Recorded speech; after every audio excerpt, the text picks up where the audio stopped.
Carrie from Neuroaxis. I just wanted to pop on here to discuss ADHD.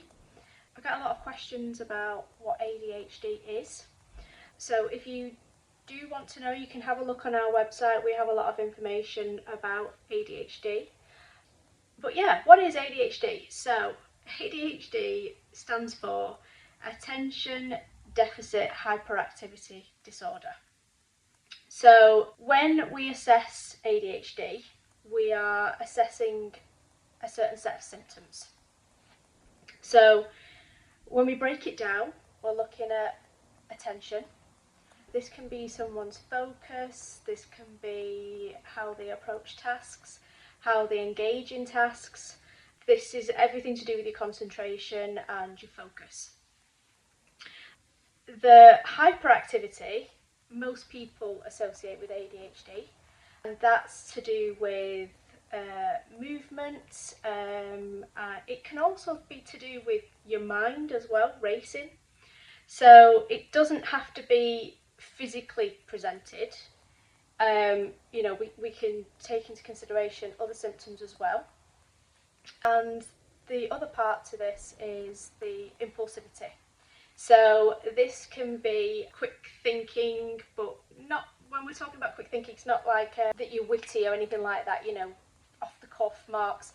It can be more to do with making impulsive decisions. Sometimes these can be risky decisions. Sometimes they can lead to sort of like unsafe decisions, let's say. So that's really what we're looking at. Now, most people might have some attentive symptoms, they might have some hyperactivity symptoms, or they might have some impulsive symptoms.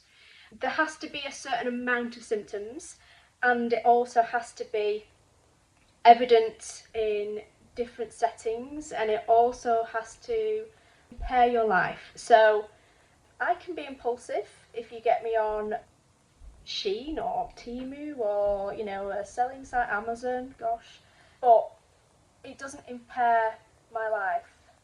So for me, it's not that, it has to be an impairment.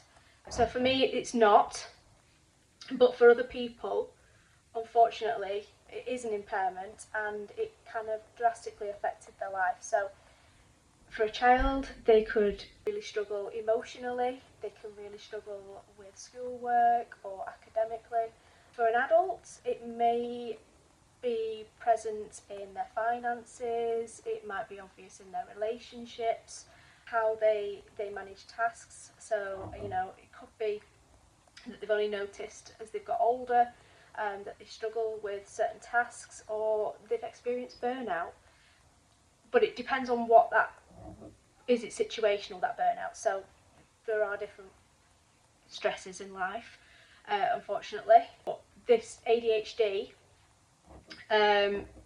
is something that if you're querying it, what I would say is go onto our website, have a look at the self-assessment tool that we've got on there, do that, and then from that point onwards, we will support you and guide you on the next steps. Okay, thank you.